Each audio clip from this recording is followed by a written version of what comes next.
that this has all worked. We've gone live now, which is kind of nerve-wracking. It's kind of nerve-wracking because I've not used this technology before. But yeah, I am going to probably going to talk crap for the next few minutes until, all of the live streamers have joined the live stream. Then, we're going to kind of get going. So if you're watching this either because you jumped on when it started or because you're watching the recording at home, you're getting a few minutes of me not looking at the camera very much, which is really bad form, and also just saying like the most inane thing. I don't know. I kind of had this idea that I'd have like a few sort of like little historical facts that I would launch into at the start of each of these, just to give people time to catch up, but also to have something for people to come along to. So for those who don't know, I'm Tim. I'm the instructor type person here at the Old Sword Club. You can see a lot of the live streams we did last year on our YouTube channel and also on our Facebook, but I'm doing more now, which is kind of cool. Normally we meet up in person when it's not pandemic-y death. But we've been doing these live streams since COVID started, and we probably will do something like them even post-COVID because they've been pretty popular. Cool, and good morning, Ash. Sweet, so let's kind of launch into the meat of this, which, being as a vegetarian, is probably a very strange turn of phrase. So we're going to launch into the not meat of this and talk about the cutlass or saber or single stick or really anything else. Basically this thing. So some people point out that I kind of use the term cutlass and saber interchangeably, even though they're technically different weapons. A cutlass is kind of like a saber except shorter. But the reason for that is, even though they are technically different weapons, the actual technique of fighting with them is the same.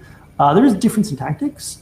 So when you're using a cutlass, slipping is a lot more effective than when you're fencing with sabers. But also by the same token, countercutting and covering yourself is a lot harder because the weapon is shorter.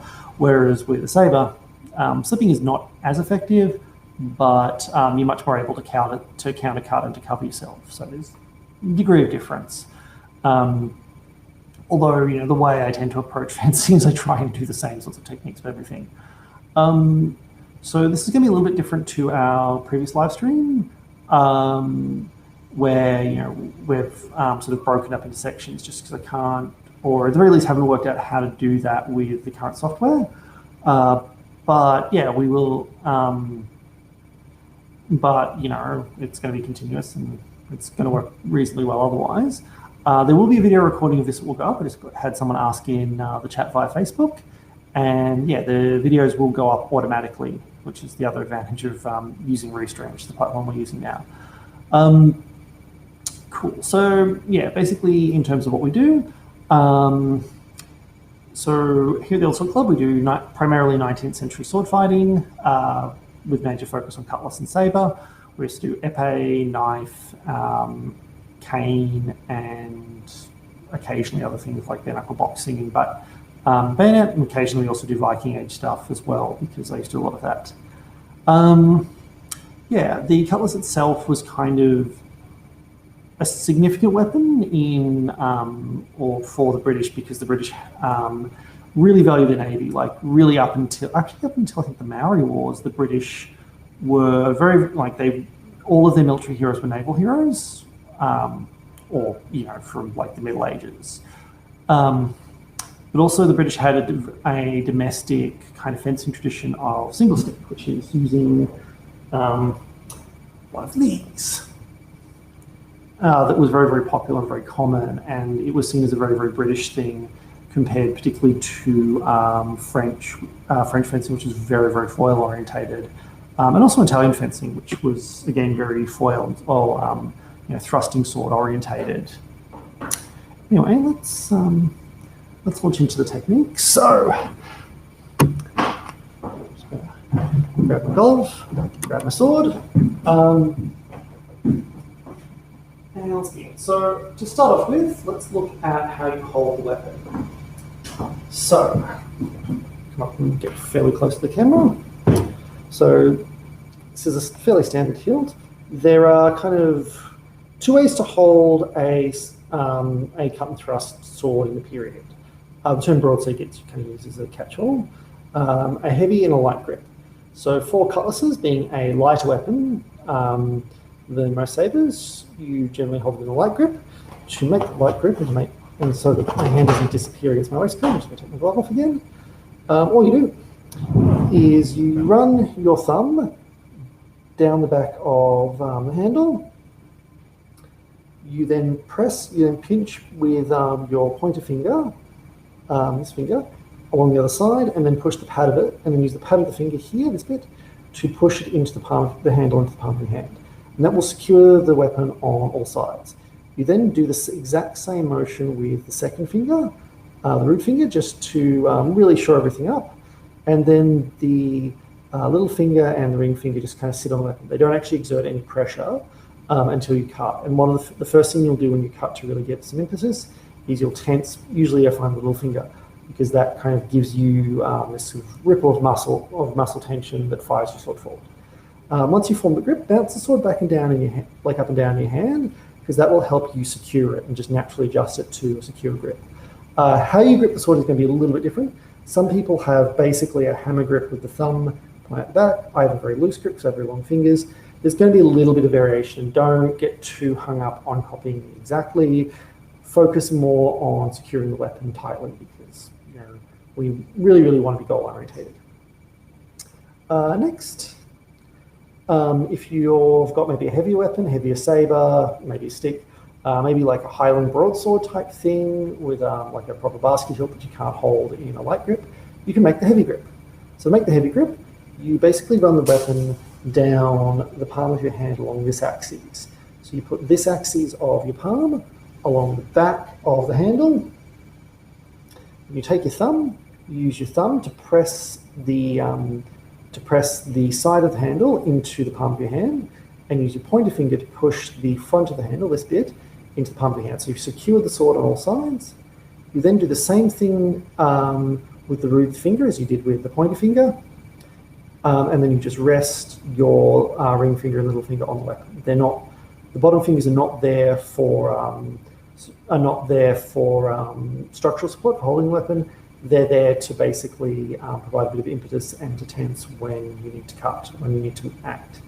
Then again, bounce the sword back and forth in your hand. You might find that you have a very, very tight hammer-like grip like this. You might find you have a looser kind of handshaky grip. Both are depicted as a heavy grip in different manuals, obviously. The reason for that being is people have different sized fingers and different sized hands, so have different type shapes of grip. All right, so thankfully now I can keep an eye on the chat from quite a distance.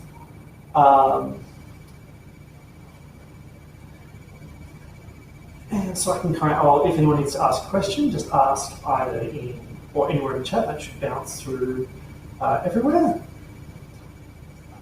Well, I've just got a message that says my stream is having trouble. So if you're watching the stream, and you could message me if it's all good, hopefully it should be coming through okay.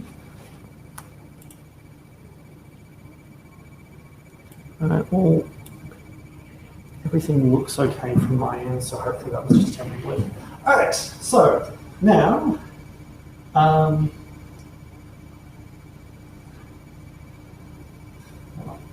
right, so I'm getting messages again, but I'm just going to have to soldier on, I guess. All right, so let's look at forming guards. So there are three principal guards with saber and cutlass. Medium guard, the tierce guard, and what I'm going to call the low-hanging guard. There are other guards, but these are kind of the three principal ones that you kind of want to use from the start. The first one I'm going to form is the medium guard, because I find that it's a really good teaching guard, and you can then use that to learn the other guards fairly easily. All right, so to start off with, what I want you to do is take your weapon and hold it just with your hands together, just resting your arms long. And then from here, I want you to stand with your feet in an L with your sword side foot, so the foot on the same side you're holding your sword in, forward, and then your offside foot, so side that you don't have a weapon in, behind it in an L, so you've got a line between your back heel, your sword side heel, and your sword side toes. This is instantly called first position, because when they drill this, they're called first position, then second position, which is guard, and third position, which is lunge. From here to form the guard, I want you to move your feet until they're probably about 2 foot widths apart, maybe a little bit more, maybe a little bit less, depending on your preference, and sink down till you've got a comfortable bend in your knees. So obviously, you don't want to be squatting because that would be uncomfortable, but you don't want to stand bolt upright either. You basically want to be low enough that when you go to step, you can just move your foot forward without having to bob up and down very much, if at all. The reason being is if you stand bolt upright, 2 things will happen. The first is you'll bend your knees, step, and straight back up, in which case you've got 2 whole extraneous movements to do 1 step. The other possibility is standing bolt upright, is you'll move like a pendulum, which is very big, very committed footwork, and also very, very slow, which is going to make things very, very hard for you. Whereas if you keep your knees bent, just fire your feet out and back and move very, very quickly. And so you want to sit here and basically squat down where you can still be very relaxed and have a very nice relaxed kind of squat, but you're not squatting too low that it's actually slowing you down. Act for the sword. What we're going to do is we're going to take both our arms, we're going to put them above our head. And from here, we're going to move both our arms to 90 degrees. Our backhand is going to then go down and make a fist and sit on our hip. Our front hand is going to come down until our elbow is almost touching our ribs. And our forearm is pretty much horizontal. It doesn't have to be perfect, it's just approximate. Then we're going to get the tip of our sword, and we'll get the tip of our sword at about the height of our shoulder. The way I like to think of it is your tip needs to be low enough that if you extend forward, you'll stab your opponent in the face, assuming your opponent is roughly the same height as you. But if you extend out and chop, you can come straight down on your opponent's front arm. So you want to be able to chop and stab with equal ease. And so yeah, having your tip at about shoulder height works really, really well for that. Let me show that from the front. We've now formed the medium guard. To form a tierce guard, all we do is turn our hand till it's 45 degrees, so it's coming along this angle, and our thumb on our sword side hand is in line with the edge of our body. So our tip stays forward, our tip basically stays in the same position as it would for the medium guard, right on the center line, again pointing at our opponent, so extend and thrust them if we need to, or chop straight down on their sword arm if we need to, or maybe the sword side elbow or something. The exact same idea. And the advantage of this guard is that if someone throws an attack on my high sword side, someone throws an attack that comes in from over here, my sword's already in a position to defend it. I don't really need to move very much. I'm just going to sit here and chill. Now, we'll go back to the medium guard. It's only the medium guard's going to be our primary teaching guard. So all the drills are going to start from the medium guard. All of the weapon lay, everything like that's going to start from here because it's a really, really versatile guard, which is why I like it. But to go to what we call low hand guard, all we do is move our hand out so it's in line with the edge of our body, or our thumb is in line with the edge of with the sword side edge of our body. We hold our arm at about shoulder height, and the tip of our sword drips down so that probably about a third down along the blade is in line with the other side of our body, with our offside, so that the sword is sitting right in front of us. This is a low hanging guard. This guard's really, really good because it means that anything that comes in is either going to come in high or low. And so I don't need to really consider, I don't need to put as much thought into like how I'm going to parry, because anything's going to come in one of two planes. If I'm in a medium guard, things can come in on my high outside, my high inside, my low outside, or my low inside. Not doing things like that. This might be inappropriate for YouTube and the festival. And if I'm in a tierce guard, nothing's going to come in on the high outside, on this high sword sign line, but it could come in on any of the other three lines.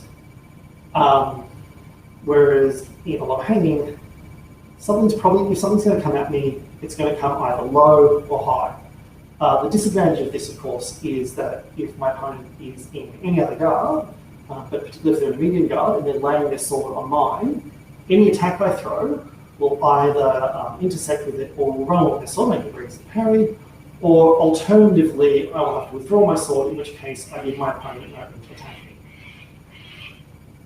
So what guard you choose really depends on your tactics, and people who like to fight defensively will often sit in a low hanging guard because they're like, oh, I'm not going to attack anyway.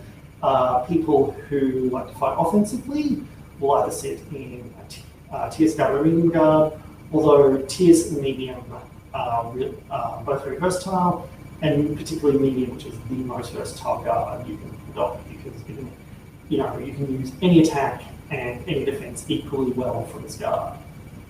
Okay, so that's the guard. I'm just going to quickly check for the comments.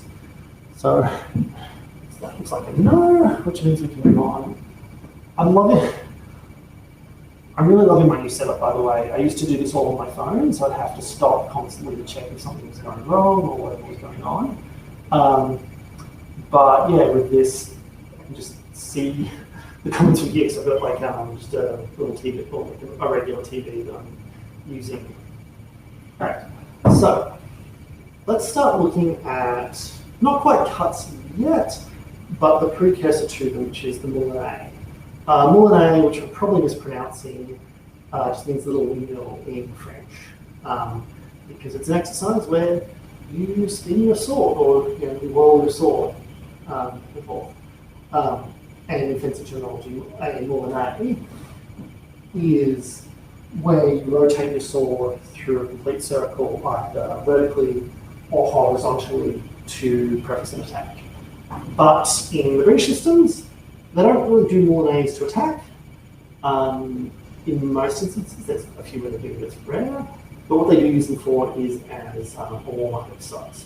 So, coming to our medium guard, all we're going to do is extend our hand till it's about, well, in my case, not fully shoulder height because I'm going to hit my roof otherwise, but normally you would extend it to be about as high as your shoulder, like your arm is reaching as far as it can. Then from here, we're just going to go through a series of hand positions that are also cuts. So the first is cut one, where I tilt my sword 45 degrees so that it's pointing to my sword side. And this is the angle for cut number one. And then I just cut straight down. I turn my hand over, bring it all the way up, so my sword is now at 45 degrees. My hand back at where it's at full extension. This time the sword is pointing to my offside. Bring the sword all the way down, and that's cut number two. Then I turn my hand over and go back up all the same line to form cut number three. Turn my hand over, bring my sword down, so it's pointing downwards, downwards at 45 degrees, away from to my offside. I flick it straight back up along that line to make cut four. I turn my hand over flat, sword pointing out to my sword side, and it comes all the way across, cut five, and just turn my hand over, come all the way back, cut number six, and I bring my hand all the way around, being careful not to hit my roof, and then drop my sword straight down vertically to make cut number seven, and then I come back to guard. So this is the moulinet. And each of these hand positions or each of these cuts is a hand position. So if I was to say to go to the hand position for cut four, I'd go to here and then cut, and then let's say I wanted to go to the hand position for cut 5, come all the way over, just cut across, and let's say I wanted to go back to hand position for cut 1, I come all the way back and cut straight down to cut 1. It's quite useful to think of these as hand positions between 2, especially when you're working from different guards. So when I'm say working from a hanging guard, I want to do a cut number 1. I come to the cut 1 hand position and come straight down. So, after a quick question, but someone's asked, someone wants me to do it from different angles. I will, and I might even go one better, just so I'm a bit cognizant of how well the sword is showing up. So I'm going to switch to my good old-fashioned single stick. And back in the day, if you were, a good noble member of the working class and didn't have a lot of money, but you want to fence, you'd fence with one of these, single stick. Which is also why in Britain, fencing has more of like a work class history. So I'll show you this drill from each side, but I want you to follow along. So first from the front, I extend out, tip to cut number 1 position, and cut 1, cut 2, cut 3, cut 4, cut 5, cut 6, and cut 7, and back to guard. Maybe with a little flourish, maybe not. And then from this side, so I extend out to sort of my full extension position, tilt over, and cut 1, and go to cut 1, all the way back. Now cut 2, turn over, cut 3, and back, cut 4, and back to 5, across, maybe for 6, and then all the way up again, dropping 7 down to 7, and back to guard. And then to show you that from the other side, I extend out, tilt my hand, and cut 1, cut 2, cut 3, cut 4, cut 5, cut 6, cut 7, and back to guard. So those are the cuts and positions. I hope seeing them from different angles kind of helped. So let's just go through that as like a fluid movement though. So if you come to guard, if you meet guard, extend out and cut 1, 2, 3, 4, 5, 6, 7, and back to guard. And just show that from the sides again. 1, 2, 3, 4, 5, 6, 7, back to guard. And just show you that from the other side. Extending out. 1, 2, 3, 4, 5, 6, 7, and back to guard. Alright, so that moulinet exercise, even though it's not a literal technique that you're doing, it is a really, really good way to kind of practice limbering up your wrist and just making yourself sort of feel more comfortable with the cuts and the angles. Before we move on to the next exercise, I'm just going to quickly make sure that there's not any questions, which looks like there's not. I really like having a proper big screen to look at, so it means I can actually read, I can see if there's any questions from here, which is awesome. All right, so now that we've done the moulinet, let's make it more complicated. So what we're going to do is we're going to go between the medium guard and each cut position each time. So I'm going to do a cut, extend, do the cut, come back to medium guard, extend to the position for the next cut, and come back to medium guard. So it should look like extend to what first position, or for the position of the first cut, not the first position. Cut down, then come back to medium guard. Now extend to the position for cut 2, cut down, and back to medium guard. Now extend to the position for cut 3. Incidentally, if you have trouble getting this angle, what you can do, which is inside, is lift your shoulder up and bend your elbow slightly. If you're really, really seized up, you need to do both. If you can get away with just lifting your shoulder, do that. If you feel that maybe you just want to bend your elbow a bit because you don't want to pop your shoulder, which some people don't, you can do that as well. But just doing that is going to take the pressure off some of those joints, so you don't have to be as mobile. But come to cut 3 position, cut up, back to medium guard. Come to position for cut forward, cut up, back to medium guard. Come to position for cut 5, cut, and back to medium guard. Come to position for cut 6, cross, and back to medium guard. And now all the way up to cut 7, straight down, and a nice medium guard. Alright, so let's do that. Really liking Cyan's idea of doing it, of changing, of showing you from different angles like how through, because you usually go through it as you get people to follow along 3 times, so that's really awesome. And to be honest, like I do get a lot of, I actually get a lot of these sessions as well. I want people who are like, oh yeah, it's something that, you know, feel like it's something I'm doing for them, but I'm also doing it for me because all of the questions and feedback people give, and also teaching has taught me a lot about fencing. And the flip side of that as well is, if you're watching these videos, if you maybe purchased an online course, if you know, really keen to support the Old Sword Club, you can actually start kind of running lessons and just working through stuff and learning as you go as well. Yeah, you know, learning is a form, or teaching is a form of learning. Anyway, let's go through the cuts. So, cut 1, back to guard. Cut 2, back to guard. Cut 3, back to guard. Cut 4, back to guard.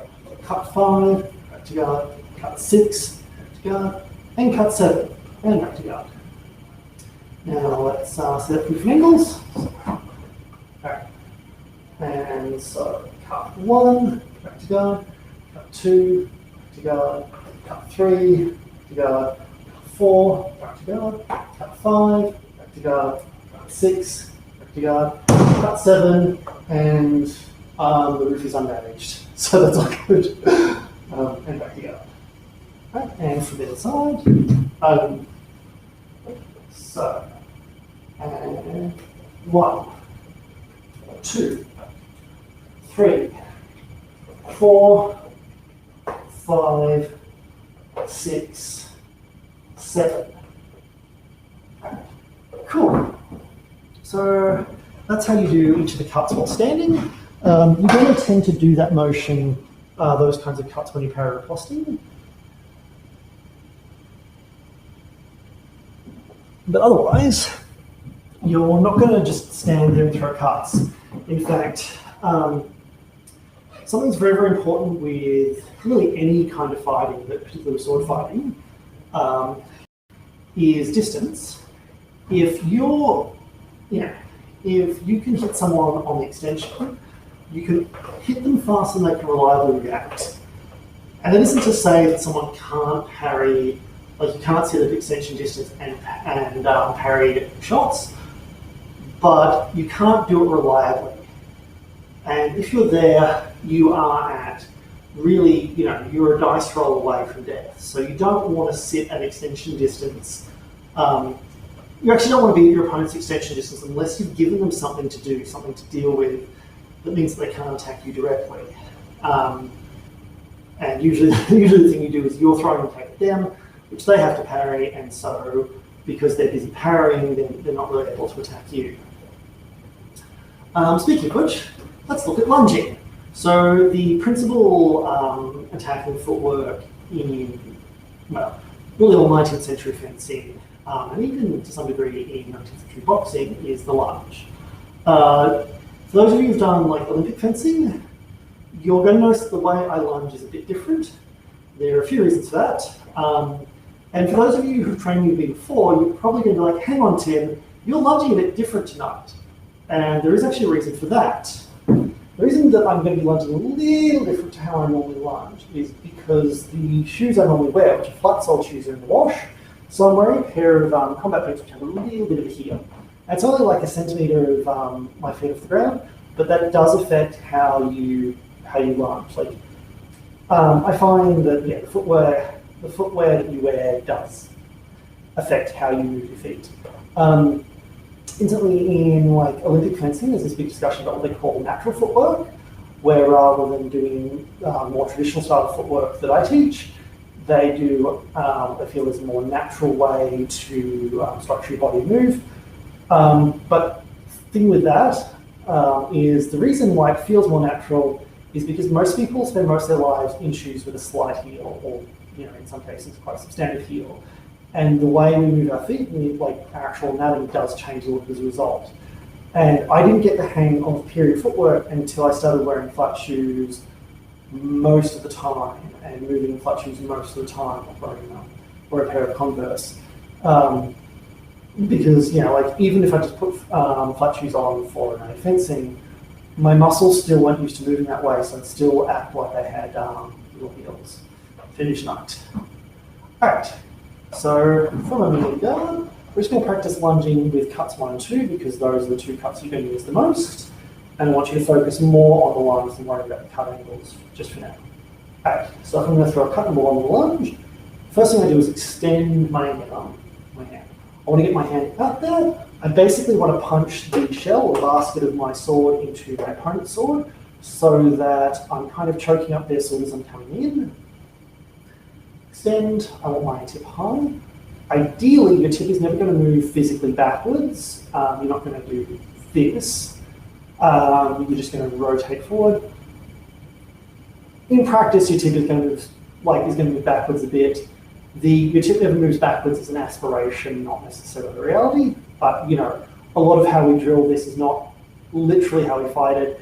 The reason we drill it the way we drill it is because it makes us better when we fight. So extend. I've captured control of my opponent's sword. I've got a nice big thread out there as well if they get spicy. And then what I do, kick my foot out onto my heel. So I'm sitting up on the heel of my foot. I've extended my foot all the way out. I've gone from being 2 foot widths wide to 4 foot widths wide. And now what I do is I drive my back leg, I push with my back leg, I roll onto my front foot as well, and then as my toes hit the ground, my sword hits my opponent. But I'm not done. I've got into a full lunge. A full lunge is not the end, and you don't want to get into the habit of stopping at the end of a full lunge. From here, my sword will keep going. My sword's going to cut all the way through. I'm not trying to tap my opponent. Even with a stick, if I'm cutting with a stick, I still want to swing through. And especially the sword, I'm cutting all the way through. And as my tip goes down to maybe either hip or knee height, depending on your particular physicality, I'm going to start pulling with my back leg. I'm going to bend my back knee, which is going to pull my body back. And I'm also going to push off by pushing or lifting my toes up. So I lift my toes up, and that pulls me all the way back to my stance. And I want to get out as quickly as I can here. So just to demonstrate that again, extend, kick, lunge, and retract, and come back to guard. And I keep my sword extended. In fact, as I'm retracting, I'll whip my sword up and then come to guard. So if my opponent tries to charge in, they have to contend with my sword rather than having a direct line to attack me. Right. A question. That seems a less extreme lunge than we do with a grip of rapier. Is it deliberately, are you being restricted by your location? No, I'm actually not restricted by my location. I'm fighting from a closer distance. So when you're doing rapier or also in modern Olympic fencing, where you're fighting from really far away, you're basically trying to have the longest lunge you can to basically rain depth down on your opponent from further away, you have a really long lunge. When you're doing saber, your engagement distance is your guard. You're always crossing your sword to the opponent's guard. So if you imagine there was maybe another tier who was standing up to me, you could both fit in this room. In fact, I have fence people my height in this plane in this room. I don't actually need to go that far. It's a very short aggressive lunge, because I'm fighting from a very, very short distance. And when you're dealing with cutlasses, where you're often fighting in cramped spaces, which is why cutlasses are quite short, you're again, only in a very, very short lunge. The other thing that's a risk to me is I really, really don't want to overcommit. Particularly like a lot of Olympic fencing, because the weapons are so light and so quick and so deceptive. The only way to be safe is to really back off, is to nearly always use distance unless you're very confident you go parry. With a 19th century saber, which is a significantly heavier weapon. I mean, this is very, very light by the standards of period weapons. This weighs 650 grams, which is, I think, probably a little bit over twice what a modern Olympic saber or an MP or a foil weighs. So these are heavier, more committed weapons, which means you can, and you often do, just stand and parry. If I have a technical lunge, and I've been parried, which displaces my sword, I'm now exposed and in danger, and I don't want to have to, I then don't have to put all of effort into pulling myself back. And one thing you'll see in this is, unless you're very, very sure of the outcome of an attack, like unless you've lined your opponent up perfectly, you're generally going to use shorter lunges to ensure that you can escape and fill your opponent out.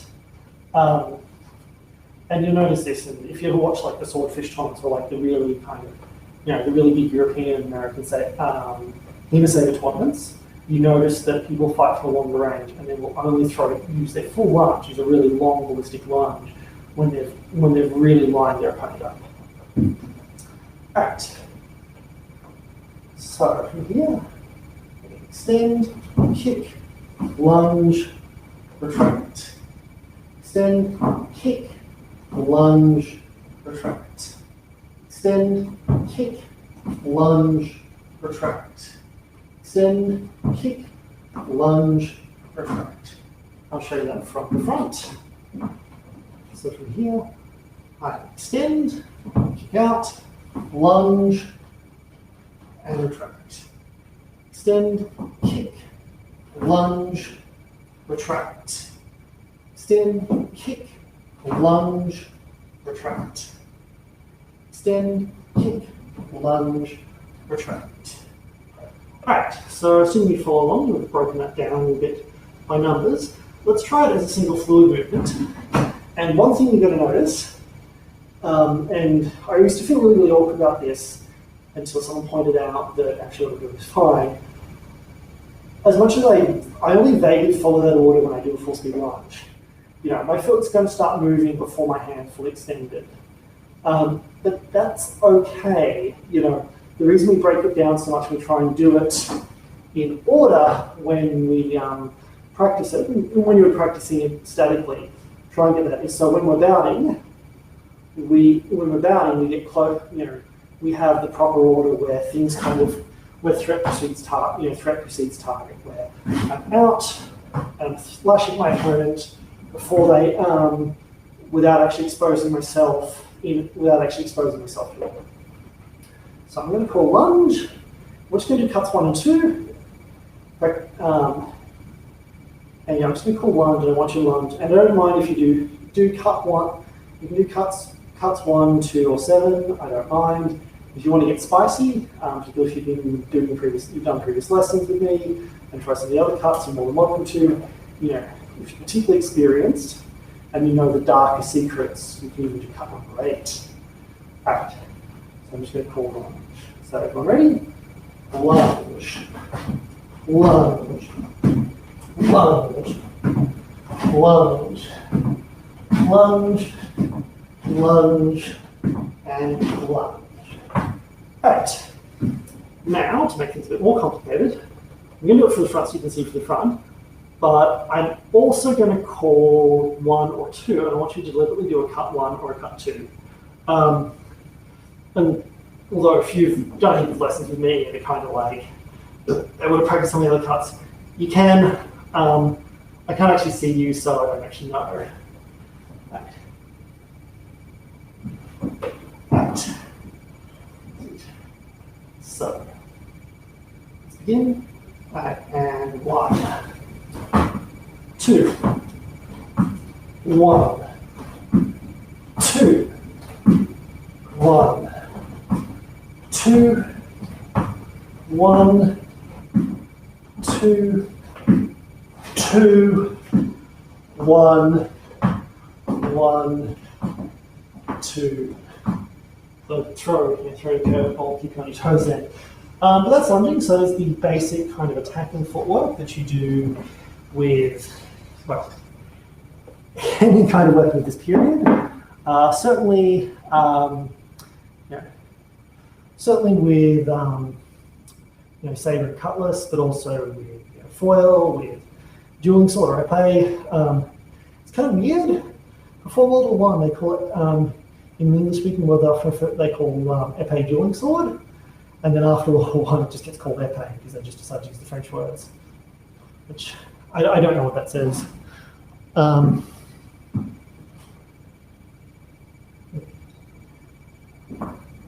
Right. So now I'm going to walk to my sword rack. Partially to get a sword and shot a little bit better on camera, but mostly because I have a sword rack and I just like trying to put out a sword rack. Alright, so now we're going to look at defenses. So when you're, when you're attacked, you need to defend.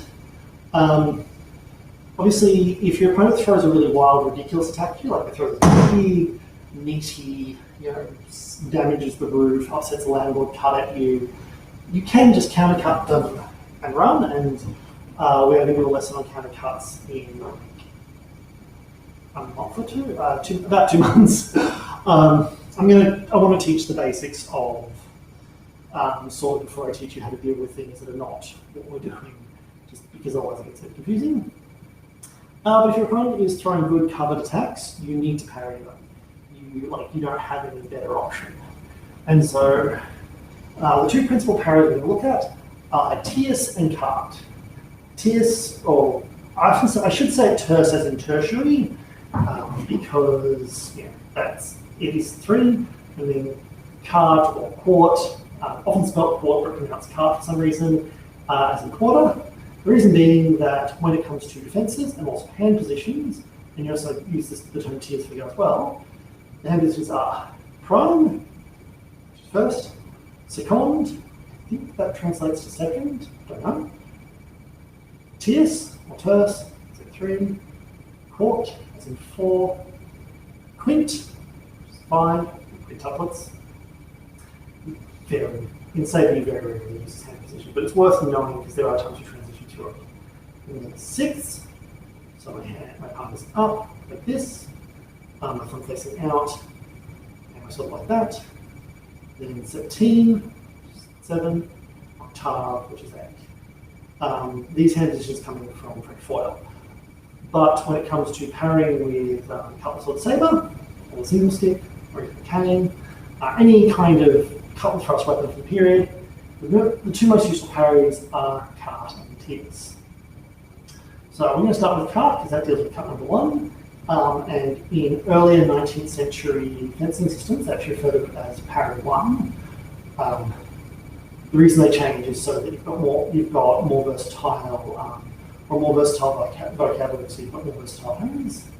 Right. So to form quarte, basically all we do is we move our hand to align with this edge of our body, the non-sword side edge of our body. Probably want your thumb in line, so you've got a little bit of extra room. You want to bring your tip across so that it's now in line with the other side of your body. Unlike a guard with a parry, you want your tip in line with the other side of your body because you're primarily trying to cover yourself. You do want to lift your tip up. I think the angle of the camera is making it a bit hard to see, but if I show you on the side, you notice how a guard at shoulder height, like parry, I'm a bit like head height. I want to turn my hand so that it's at this angle. Basically the same angle as cut number 1. In fact, when you throw a cut, some of the advice I give is to basically imagine that you're parrying forward.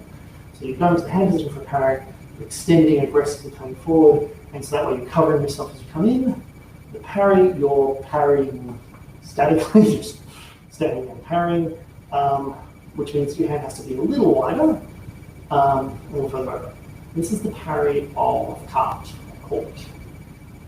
Now, if my opponent throws an attack at me that comes in really low, like through a rising cut and cutting 3 at me, and I want to parry that, but I only know 2 parries, quarte tierce, all I do is open my elbow up, I extend my arm but from the elbow, just do that, and bring my hand down as low as I can. In this case, I'm going to get almost to my hip. If you need to get really low, you can basically straighten your front leg, get your arm really low and bend down a bit. You can also squat. Some people like to do this if they've got really good core strength. Basically, you can get lower, but most of the time you're not going to need to. But this is the parry of low quarte. medium guard, like this, and I can punch straight down into low guard. And you notice that my blade is roughly horizontal, and my tip is on the other side of my body, so I'm crossing my body with the sword. Now let's say, for the sake of argument, I'm here, I go to parry cart, and then I realize that my opponent is going to try and basically blast through my blade by hitting it up here, rather than down here where I've got the leverage. And so I have to lift my sword up. All I do is lift from the shoulder to make a high cut. And normally it's more like this. It's just a root from the way. So what I don't want to do when I lift my sword up is I don't want to close my elbow. The reason being, if I can do this from the side, my opponent's sword his force is going to crash here and press against my body. And joints are really freaking good at moving. They're really, really well designed to move, and they will do it when any force is exerted on them. Which means that if a force can move a joint, the joint will move unless there's another force to stop it. So if I'm parrying like this, my parry's either going to collapse, or I'm going to have to put a lot of effort and energy into stopping that, which means I'm going to get very tired very quickly. So instead, what I do is I lift from the shoulder. I never let my arm or my elbow bend more than 90 degrees. This is when the force hits. The force is going to go, it's going to be driven straight down along the line of my forearm, and it's probably going to bring my sword down, but that's just going to knock my opponent's sword down, which is good for me, because now my opponent's sword is down here, I've got a nice opening to come back. So when you're doing these parries, never let your arm bend more than 90 degrees. So let's have a look at those parries again. The parries cart, low cart, and high cart. This squat is optional depending on your ceiling.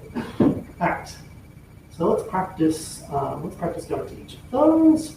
So I'm just going to do cut, I'm going to call them out in order, probably 3 or 4 times each. And then what I'm going to do is start calling them out randomly. So you get used to sort of following along and reacting to something. So, ready? Cart. Back to guard. Cart. Then back to guard. Cart. Back to guard. Cart. Back to guard. Cart. Back to guard. Cart. Back to guard. Cart. And back to guard. Now I'm going to do low cart. So from here, low cart. Yes, I'm just punching it down. And this is often done quite aggressively because you can actually use it to knock your opponent's sword down to create a huge opening to come in. So from here, low cart. Low cart. Low cart. Low cart. And low cart. Back to guard. Over here, let's have a look. Let's do some high cart. So remember, don't bend your arm more than 90 degrees. Otherwise you get, your sword will collapse. From here, I'm just going to bend more. I'm going to squat down so I can hit my ceiling. But high cart, high cart, high cart, high cart, high cart, and high cart, and back to guard. Because it is stinking hot in my armory today. But yeah, if you guys do have any questions, again, just chuck them in the chat. I'm also keeping an eye on my Facebook Messenger if you want to send me one privately.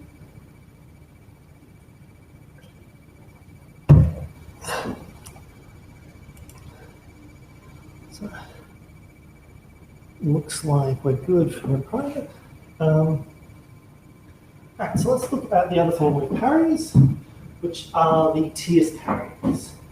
So basically, with the cut parries, I can defend against all of the odd number cuts.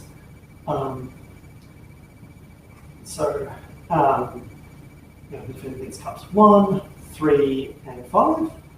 And for tierce, I can defend against the even number cuts. So I can guard to make a parry of tierce. All I do is I bring my tip up, I let the tip of my sword come over the opposite side of my body, and bring my hand over to my sword side.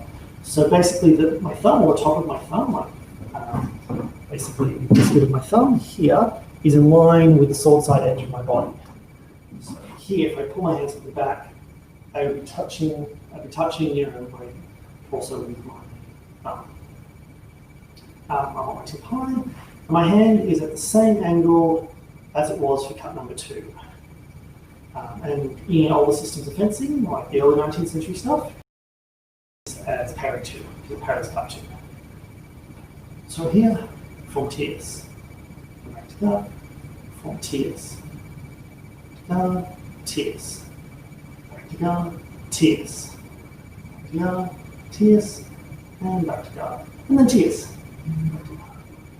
Right. So from here, what I want to do is punch down and make a low tierce. So someone's coming out with like a rising cut number 4, or even just a very low cut. Sometimes people will throw, sort of low, like a low cut number 6, or something like that, and you can parry it with a low tierce. Quick question. In case of low cut parry against a rising slash, how do you prevent your wrist from collecting it when you attempt to oppose the motion? You keep your hand retracted. So you notice that basically to get my wrist, I don't have to come all the way around and basically get around my sword because the shell is in the way. If I do this, if I extend it out to here, there's a gap that can come up. I basically want my hand or the pommel of my sword to be rested on my leg, and that way there's basically sword all the way along. The other thing you can do is even quite aggressively punch into it, so you're kind of almost knocking it down, which means that you can set the angle of engagement. And it's a bit fiddly, it takes a little bit of practice, but once you get the hang of it, it's really, really effective. Right.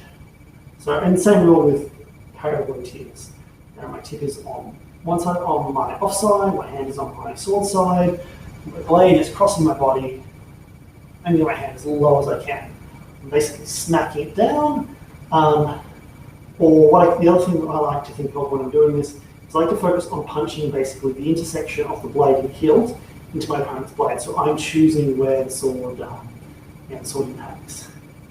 So from here, low tierce, go, low tierce, go, low tierce, back to guard, low tierce, back to guard, low tierce, back to guard, and low tierce, and back to guard. And now let's look at high tierce.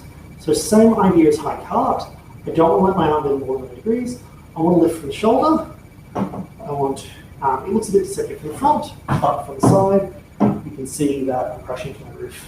So, there you go, it's probably Cutlass. It's so weird being in this room because there's so many swords freaking everywhere, and you all can't see the half of it. But all I'm doing is lifting up, keeping my arm at 90 degrees so that if I get hit with a lot of force, what that's going to do is cause my shoulder to rotate. It's going to basically, the force is going to go along the line of my forearm, which means it can't bend my elbow, because my elbow is a hinge, which means it's going to bend my shoulder, which doesn't actually bother me because that just drives my opponent's sword down. So I'm using the strength here. So from here, high tierce, high tierce, high tierce, high tierce, high tierce, high tierce, high tierce, and high tierce. Right, so those are kind of core parries. So you use cart for cuts 1, 3, 5, and 7, and use tierce for cuts 2, 4, 6, and also 7. Basically, cut 7 you can parry with high tierce on either side. And also depending on how, as long as you've got a long enough weapon, this one's probably a little bit short, but you can actually just use a regular cart or tierce parry. And because your tip is high, what it will do is create a plane that your opponent's sword can come down and crash into here. What's really interesting, the difference in parrying between, or the way parrying is depicted in medieval and post-Enlightenment systems. In medieval systems like Fiore, they depict the parry as crossing the mids, with the sword extended out 45 degrees. In post-Enlightenment systems, they often depict swords as impacting forte to forte, so the opponent's sword is impacting down here, even though the sword's at the same angle. And at first everyone's like, oh, maybe they parry different parts of the blade.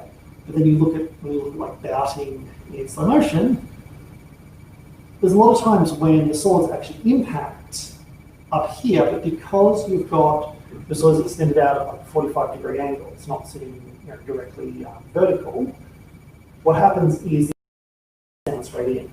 So a really good cue to think about the angle of your parry is imagine that you're creating a plane for your opponent's sword to slide down so it comes onto the forte of your sword, which is the strongest part of your sword mechanic. All right, cool. So I'm going to grab a quick sip of water. And then let's look at bringing some of that together a little bit. All right.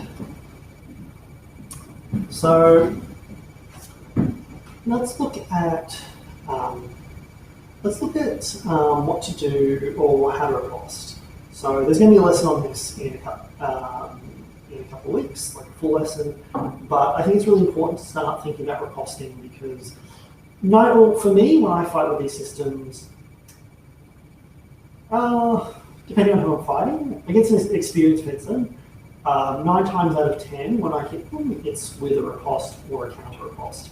A counter riposte is when you attack, your opponent parries and ripostes you, so you parry their riposte and then riposte them. And the term applies equally if you're parrying a straight riposte or even a counter riposte. You don't get like counter ripostes because that would just be ridiculous. All right. So what we're going to do is we're going to practice riposting with the safest riposte, which is cut number 7. So when I parry, I'm going to parry tierce. My opponent's blade is now sort of sitting here somewhere, and I'm basically just going to punch forward. And when I come in, I'm coming down the line of their blade. I actually want to keep contact on forte as a way of keeping control of my opponent's sword, so that if they wanted to throw another attack at me, they'd have to retract their sword really, really far. Have to come all the way around my sword in order to actually get their sword position to attack me again, which means the best option is to parry. So from here, parry tierce, punch straight out into cut 7, and come back to guard. Tierce, 7, and back to guard.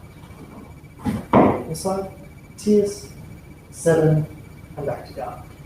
Tierce, 7, and back to guard. Tierce, 7, and back to guard. And you notice that when I'm throwing my cart, I'm trying not to arc my hand. I'm not doing this, where the tips of my fingers mimic the angle that the tip of the blade would take. What I'm doing is I'm punching.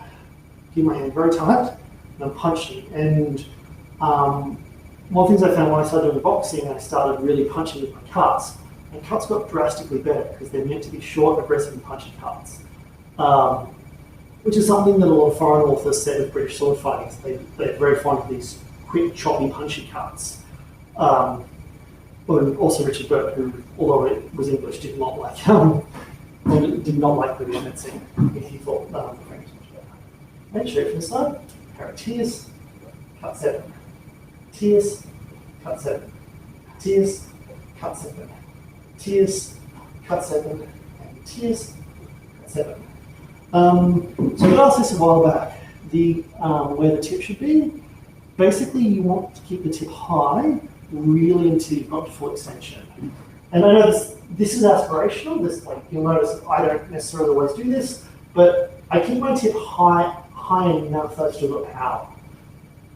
The gold standard is I parry tierce, I extend.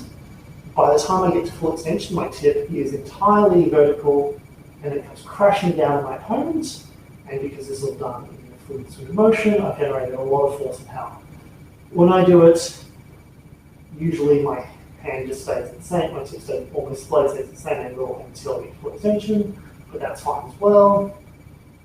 But if you can, when you're practicing this, especially if you're doing it slowly to really refine your technique, practice it. Parry, extend, and then down. And that's going to help you get a better motion for your riposte.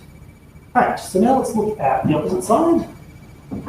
So we're here, now something comes in, so let's say cut number 1 at us, parry cart, and then extend back with the cut 7.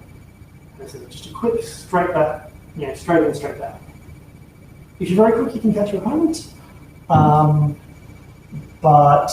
a lot of the time, because you're so close, your opponent will probably carry, But if they're busy parrying, it means also that they can't do anything else to you. So this is a way of kind of keeping them suppressed and keeping them under control until you can line them up for something, more lethal down the track. So you had a question. Is that right that you put the back of your blade, you pull back your blade to get power thrust? Isn't that seen by your opponent? No, you never pull, when you thrust, you never pull your blade back. When you thrust, you extend and then you get the power from the drive of your hips. And with this, you're never pulling your blade back. I'm not retracting. What I'm doing is I'm just letting my hand move faster than my tip. So if you watch my tip backwards, what happens is my hand moves forward, my tip just doesn't move. But you definitely don't want to pull your tip backwards because that is very, very telegraphic. What you want is basically for your hand to advance a bit faster than your tip to change the angle that way, if that makes sense. Cool. So let's look at this again. So I'm going to cart and cut 7 to yard. Cart 7 yard. Cart 7 back to yard. Cart 7 and back to yard. And cart 7 and back to yard. Alright, so that's kind of that's kind of the basics. That's sort of cover everything I intended to cover. Basic attacks, basic parries, and also just like the most basic riposte. And when I fence, there's a period where I got very, very good, so just got into the habit of parries, cut 7, parry, cut 7, parry, cut 7, parry, cut 7. And it just meant that basically my opponents were so busy dealing with being parried and riposted that they couldn't really do anything, which means that there comes a point where I can parry and go, you know what? I'm going to open you up, which is kind of excellent stuff. We'll deal with that in the lesson of riposting. Okay. Cool. All right, sweet spin. All right, cool. So we're going to move into like a Q&A kind of time now, just if anyone has any questions, type them in the chat. If anyone has any like comments that they want to voice directly, I could try and add you to the stream. Try and get some other speakers in, but yeah, otherwise not really sure.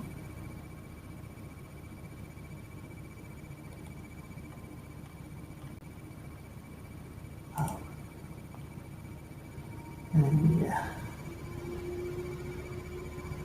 Cool, and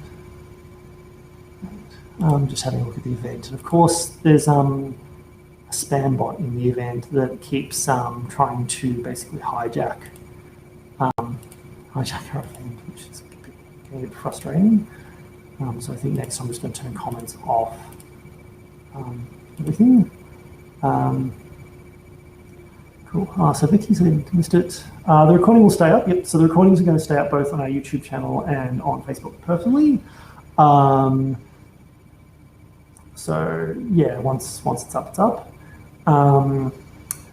Cool. So yeah, now's kind of the point where if we're not going to fully descend into Q&A, then just if you have any comments as well, or anything you want to say, even if it's just. Even if you just want to ask me about my waistcoat or something, that's fine as well. So next good question. So with the hand punching then, the tip going forward, is that similar to a true time? Yep, so for those who don't know, true times are from Elizabethan author by the name of George Silver. He basically, and what he said is that in fencing, unless you move in a true time, everything you do will leave you vulnerable.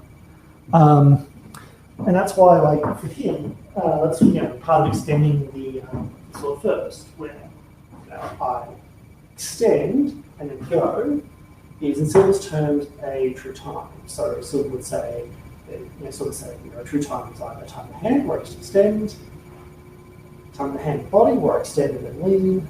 come to hand, body, and foot, or I extend, lean, and step, turn the hand, body, and feet, where I extend, lean, pass. And those are the four. And the distinction between those is also important because that is also an order of speed. Because Silver says you can never reliably defend with a slot with the same or a solitary time. So you can never reliably defend anything at time in hand because you can only defend it at the same time. You can only defend time in the hand and body with time in the hand, and so on. This is not a theory that really comes up in the 19th century.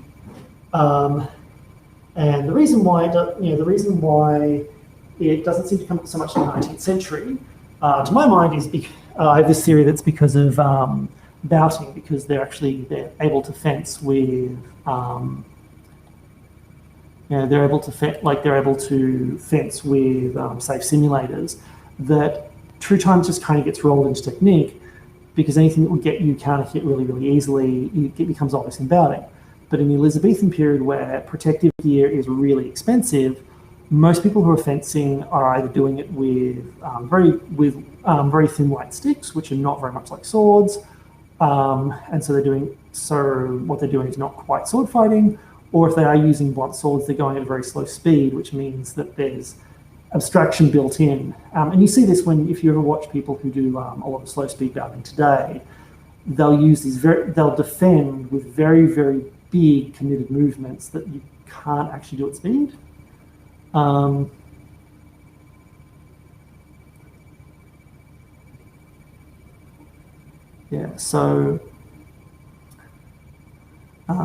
of an interesting. All right, so what are the questions we got? Also, Nick's posted a link to a video on true times, which is awesome. So I think there's a few out there. So I think Roland Wacheka from Dimicator he's got a fairly good video on it, like he really breaks it down. I think Steve Hand also has made a few videos on true times. There's some others. There's also Martin Oswick, who has a kind of a different interpretation. A different interpretation to the sort of, I guess, the orthodox interpretation of silver, but still kind of interesting to watch. Cool. So let's see. Also, senses. Further question from Mark was above. How do you assume one does not in this system void with the body and stance in a recoverable fashion? That's a good question. Because actually, when it comes to the parries I use, something people often bring up is, well, what if they cut really, really low? Like, what if they cut below the knee? The answer to that is that you slip.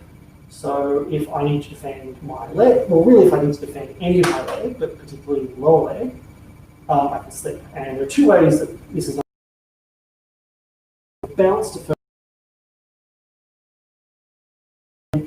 Someone comes in, has a crack at my knee, bounce, and basically, basically the opponent will go sailing by, and I can use that opening to chop them in the head, or also counter cut to their arm, which I think is quite nifty. The other alternative is what I do is I basically pivot on my back leg. So I'm bringing my hips back, and I just pull my front leg and I sit in the floor, as you can see that. I sit so that my toes are up like this. The disadvantage is it's not quite as fast as it bounces into first position. The advantage, though, is I can just slip back, and then I can kick my leg forward to come back faster. So particularly if I'm looking to develop a really, really quick sort of slip and turn, I can come back really, really quick slipping like that. The other types of slips, because slipping just means to pull a part of the body out of the way, most commonly done with the leg, but it can also be done with the arm, the body, and the head. So with the arm, if someone has a crack at my arm, and I know they're not going to follow through the body, like I've got good control of distance and whatnot, I just pull my arm away. So all I'm doing is I'm pivoting from the elbow and pulling my arm away like that. I don't necessarily want to do this where I pull my arm back. Yes, I can thrust from here, but I've got very limited movements. And also if my opponent's sword has come up my arm, is now sitting right here, they're very likely to intercept it. Whereas if I pull like this, if I avoid I'm still getting the same distance because my sword is coming all the way back to where my body is, but now I've got a much wider angle attack. Or I can also come down and beat, or just strike straight down on my opponent's sword to clear it. So slip back. With the body, I can do what they call cutlass, where I basically thrust my hips backwards. So if my opponent comes in and tries to cut me, particularly in the belly, throw my hips backwards, usually raise my arm. I don't, this is usually not coupled with a parry, whereas slipping with the leg, if I'm using it to get distance, is coupled with a parry, covering with the body, bring my hand up, and that means that, my opponent sort of not sailing past and beating the movement, which means they're very, very open, and I can attack them with a very, very open attack of my own. It doesn't really require me to cover my body as I do. The other thing you can do is slip the head. So slips with this are pretty similar to the slips in period boxing. You can pull. So all I'm doing is changing the weight of my feet, pulling and basically lifting my shoulder. I find, in boxing you might even move your hand out for it as a counterbalance. In this, if I'm pulling, I'm probably going to be cutting low or doing something to use my hand as a counterbalance. If I'm pulling my head, I don't necessarily want to be bringing my hand high, because if I don't, usually when I pull or slip with my head, I'm doing that because I can't, parry, or I've chosen not to, like I'm trying to set something else up. Alternatively, I can also do like more of a boxing slip to the inside, where I slip down, and all I'm doing is bending from the waist. In sword fighting, you can actually do it the way you do in boxing, where you get quite low. Boxing, and I know my opponent, and it's a boxing match where my opponent's allowed to kick, I can get quite low. If I'm in more of a self-defense situation, or like a bards fight, or like a mixed martial arts match or something like that, where my opponent can kick, when I slip, I just slip really, quite little, because what I don't want to do is bring my hand all the way down and get kicked in the face. In a sword fight, because of the reach of the swords, being kicked in the face is unlikely, but for different reasons. So I can just duck down and couple that with a low cut, going to the belly or even the leg. So that's kind of how you defend wind slips, if that answers your question.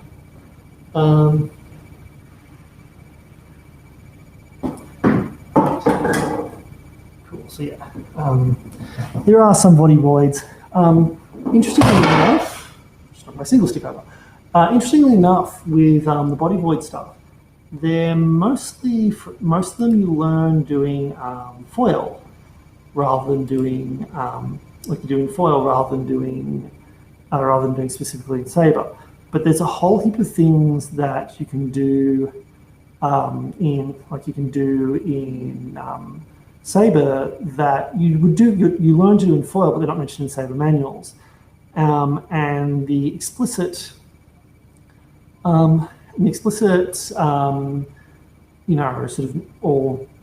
assumption there is that if someone wants to learn foil techniques to add to their saber game, they should go out and learn some foil and adapt the techniques. And there's also an assumption in a lot of manuals that people will have learnt foil, have actually practiced foil before they do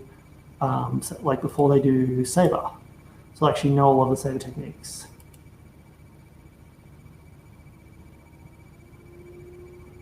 Right.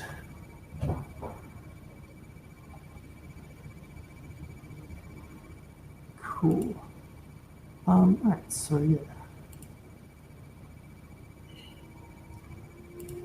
Right, so next, are there any other questions, comments, things like that? I mean, or normally when we do these sessions on a Wednesday night, we go until about 10 and then we go to the pub.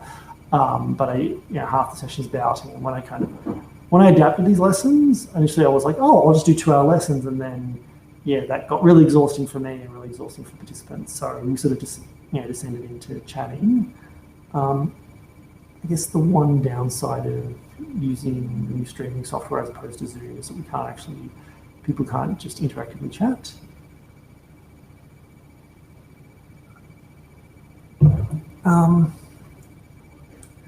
But yeah, cool. So is there anything else anyone wanted to ask or say? Well, yeah, just kind of discuss whilst we're in this kind of weird mode. Or if you want, if you want to try and appear on camera, it might just be a little experimental. And I'm going to put an event invitation to chat, to appear on camera into the chat. And so yeah, if you want to just kind of make some comment, appear on camera, make comments that way, you're more than welcome to click the link. Yeah. Cool.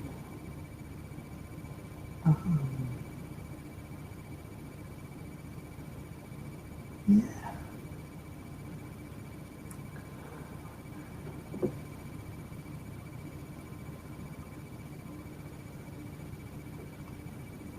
Oh wow, someone's from the USA. That's pretty cool. Where we had yeah. One thing I've actually been really enjoying about this is that I've been able to meet a lot of people from interstate in Australia, and even from overseas. Have come in and just have been watching the sessions, and we've been able to reach much further than we otherwise would have. You can chat. I just discovered that the chats are only visible to me unless I show them, and yeah. So hopefully you can see. You can see the chats now if you want to interact. So to answer Kirok's question, that is in fact this is actually a very large cup. So if I hold it next to my head, and yeah, you see it next to my head, it is actually quite a big cup because it means it can hold a lot of tea, which I quite like because it means I can just have a massive cup of tea and I don't have to go back. I don't have to go in the house mid session. So yeah, not perspective.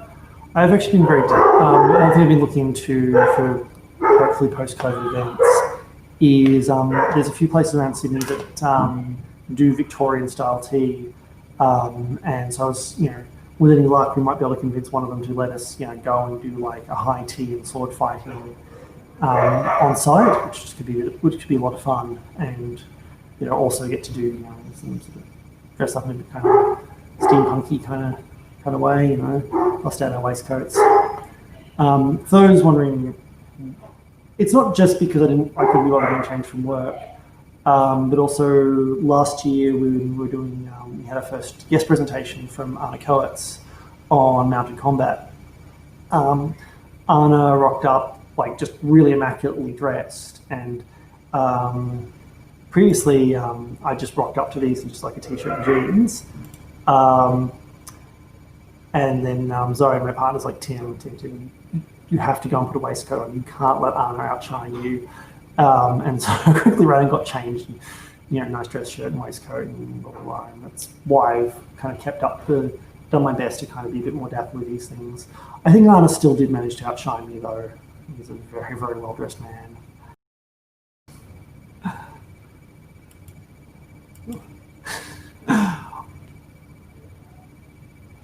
I'm not going to check if they have chandeliers. I'm not going to ask. But yeah, maybe they have them. Yeah. It'll be interesting to see. One thing I'm really craving actually when we can go back and do physical proper in-person events. Proper in-person events is being able to be able to do sort of more interesting stuff. I think I've always kind of had in the back of my head of doing something a bit more dynamic than just lesser than bouting. Oh, cool! We have a guest. We have someone who's clicked, or at least someone who's clicked the link.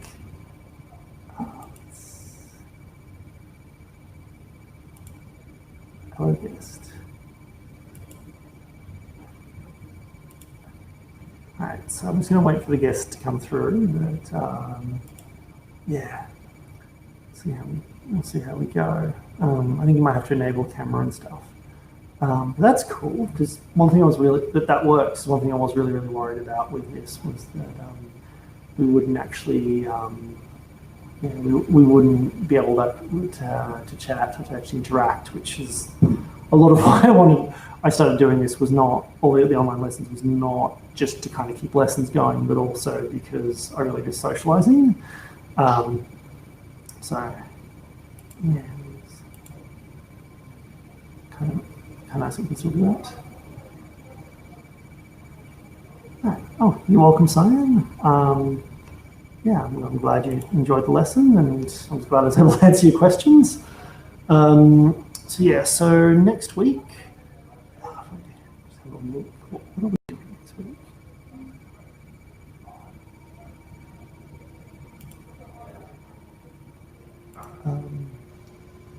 I'll just double check what we'll do. I'll just double check what lessons come in. But we are back. We're going to be back this time each week. Unfortunately, because of the software I use, I can't schedule. I can't schedule the live stream alerts. So I'm just using regular Facebook events. Or I can't schedule them more than a week in advance. But yeah, you'll get notifications in the event, and I'll post a link to next week's event. This one. So next week we're looking at distance and footwork, which is going to be really cool, because distance and footwork is useful for pretty much every type of fencing. And yeah, so I know if anyone's in the group, but I've actually got a new setup. Whereas previously I was just using my phone to record everything. Now I've actually brought my desktop computer, and I've also stolen the flat screen TV from the lounge room, and I've set all of that up with a webcam.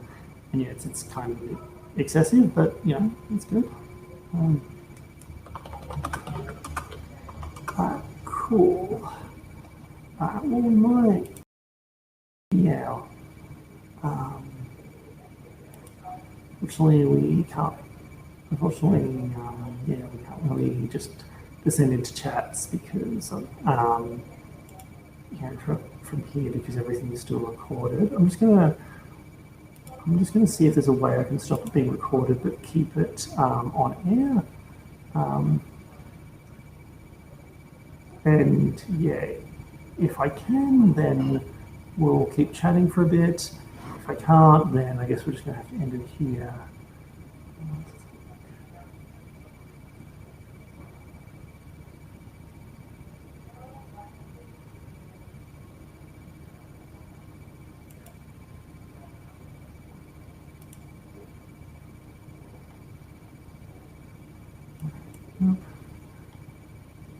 Well, unfortunately, that looks like I'm going to have to end it here. And we can't really have a normal chat. I'm going to work, probably not this week, but hopefully next week we'll have worked out a way that we can keep chatting after the event, or at least go somewhere.